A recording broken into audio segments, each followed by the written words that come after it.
before we kick off with the contest, we're going to have some entertainment from a gentleman called Babatunde, and he's going to come on and entertain us and get us in a good mood for the start, which promises to be a very intellectual, exciting, entertaining, and interactive evening. Okay, my name is Lorna Campbell, and I will be the referee. There's my bell ready and everything else, but right now I'd like you to give a hand to Babatunde. Hello. Yes. Am I allowed to move this out of the way just quickly? I'll make sure I'll bring it back. I just need to so everyone can see me. How you lot doing? You all right? Yeah. Yes, we good. Yes. Black people looking lovely, beautiful. I see the head wraps and everything. Where's your head wrap, bro? You can bring your head wrap. Watch it. Yeah, and just for those who have never heard of me before, yes, my name is Babatunde. That's my real name. Okay, my mum named me that, and I love my name. What does it mean? What does it mean?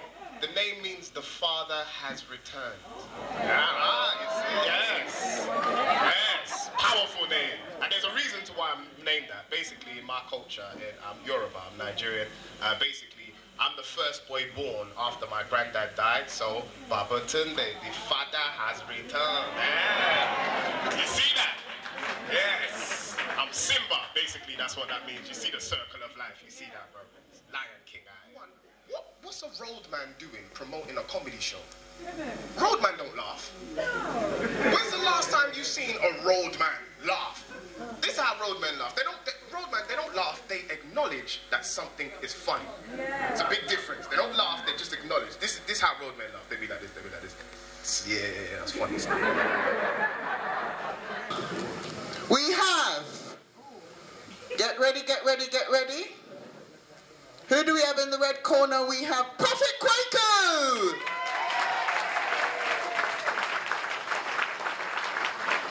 Your audience awaits, Prophet Kwaku.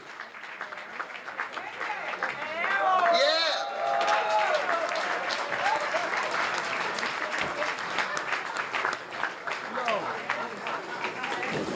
No.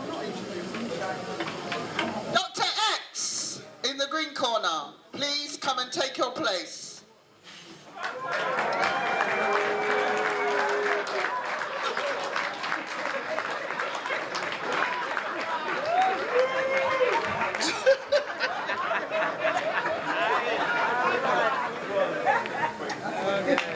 What is in my shadow box?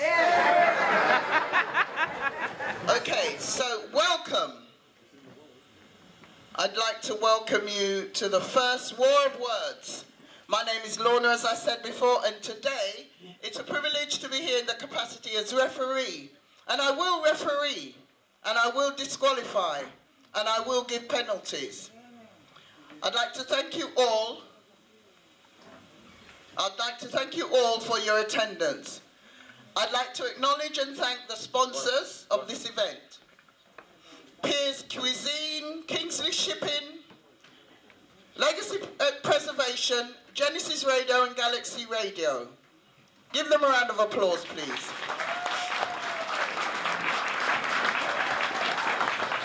I'd also like to recognise our advertisers that are here: ISIS Family Health, VW Golf Shop, Piers Cuisine, Kingsley Shipping, Legacy Preservation and Genesis Health. Yeah. A word. This is billed as a 15+ event, so if anyone under that age is in the audience, it is the responsibility of the parents, as swear words may be used.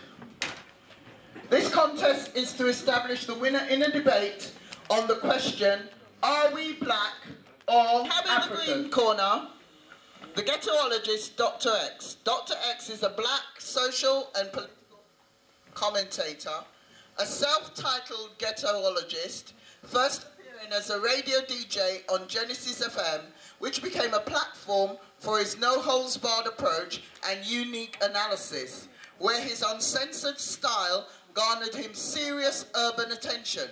He went on to host his own show on Power Jam FM, leaving there to start an online radio talk show called People's Party. He has also been a guest on many London urban radio stations, including Station FM, Lightning FM, Baseline FM, Colourful Radio, and much, much more. He became the first ever black radio pirate talk show DJ to independently host his own lectures under the title Ghetto-ology.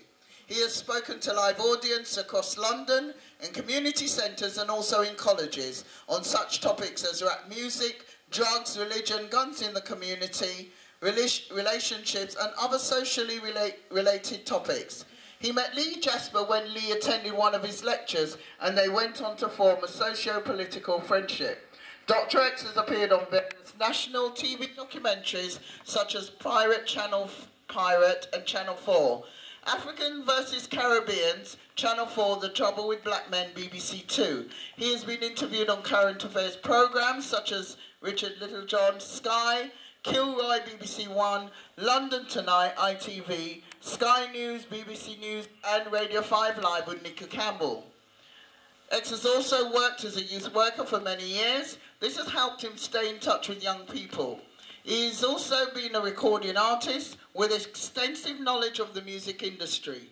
Dr. X is one of the founders of the Black Music Council to challenge the campaign targeting reggae music as hate music. Dr. X is known to be controversial. He communicates in his own indomitable style. You either love him or you either hate him. It's up to you. But either way, once you've heard him, you will find him hard to forget. Dr. X, the Ghetto-ologist.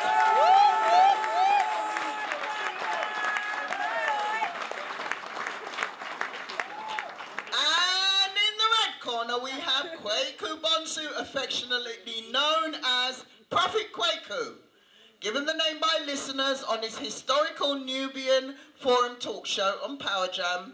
He is a Seba, otherwise translated as teacher, and he works at a supplementary Saturday school called Nubia African Community Foundation School, and he's done that for over 20 years.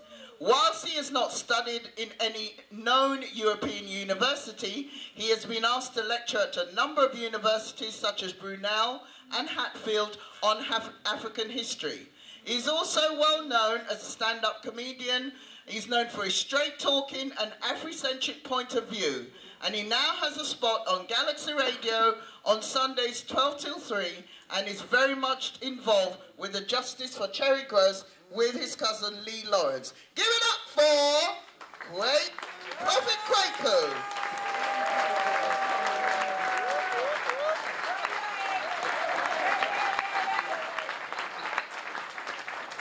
Okay, so I'll just quickly outline what's going to happen here, and I'll say the exchanges this afternoon, this evening will be respectful, and while I'm aware there may be raised voices, within that parameter we will want some restraint. I am also aware that neither of the contestants have any religious persuasion, but as referee, I apologise in advance for anything that is said that may cause offence to anyone in the audience today.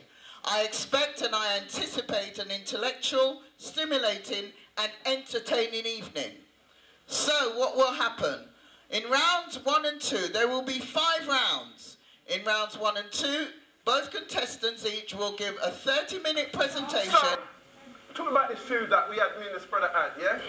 It's got a big mouth, and so because I've got an attitude and he's got an attitude, yeah? His attitude rose me up the wrong way, mine rose him up the wrong way. So we've had face-off and all that. We was on the radio talking about all sorts of stuff. Sparred with him a couple of times, but I'm not Rasta-orientated, and he kind of around that, like, I and I, kind of like all that stuff, and overstanding and all that. I'm not really about that. So there was a crossroad, because I don't believe in some of that stuff, Orishas and all this kind of stuff. So we had a crossroad and we had a bash, but this years ago. And so we decided, someone decided, who decided? Somebody decided that it would be good as grown men now with a little bit more maturity. I want to know if you mix an African with an African, where you get? And if you mix an African with a Japanese, where you get? So how that work? How the rules must change for black people, so. You mix everybody else, you mix them change into something else, but African stay exactly the same. How that work? That's some magic on that work. Prophet Kwaku, you're on. When I'm ready for the burial, because me not hear him argument for black yet. Thank you, Mr. X. Africa, I don't even think we need to get into that. We just know that the entire world, if you go anywhere in the world, if you go Spain, if you go Iceland, and you say Africa, they know what you're talking about.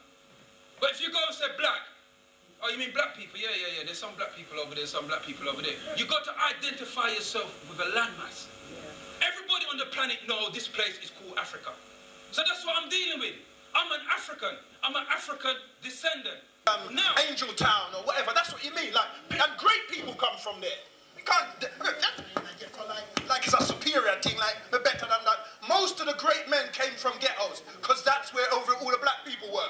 And they elevated themselves past that. So rather than looking at the ghetto and say, that's what most of you do. You turn around on the ghetto and spit on the ghetto. All of them, all the people that even get to great heights, they look at the ghetto and they spit at the ghetto because that's where they came from. They don't respect the fact that great people come from that place, like me. You know what I'm saying? So in that case, I'm not saying everybody's got to come from there, and it's not a thing, but if I study that, just like him studying history, why you think I one subject run this? You know what I mean? Chemistry, history, biology, Ghetto-ology. One to you, one to that. you know, I work with, some people in here know me. I've been in the struggle for many years. I got actively in the struggle when I was 28 years old. I got actively in the struggle. And then, round about when I was just about 30, I started in an organisation called APAS. I was dealing with people that wore weave and things like that. I don't have a problem with the women them wearing weave. Some of you look better with it. I've been listening to what I've kind of concluded from what both of you are saying is whether you call yourself black, whether you call yourself African, you have to have the knowledge behind it, why you called yourself that. I don't really see no battle between the two. But also, from Ghana, I always was told that all black people come from Africa. So, for me, I'm Somalian. However, I was born in England. My mum was born in Ethiopia. My dad was born in... Is this a question? No, it's a statement, isn't it? So, as far as I'm concerned, I wouldn't know what to call myself. Ethiopian, Tanzanian, English, Somalian. I don't know. Now, just on the point of the science, I've gone to university and done some science. And as far as I know, if you get a lion to mate with a tiger, you call it a liger. What that means is that the child of that animal is no longer fertile. Also, this is the last point, just on the point that you said, also what they say is tiger and a lion, you call it a liger if the lion was the male, and a tigon if the tiger was the male. So it's never to do with the strength of the genes, whether it's male or female. So I'm sitting here now, and when Lorna asked me to vote, I don't know who to vote for. Because I'm looking back, and I got a great history lesson, especially from Kwaku, who gave us a great history lesson, and I feel educated, but I don't feel convinced by his argument. Okay. And that's what a debate is supposed to do, convince me of your argument.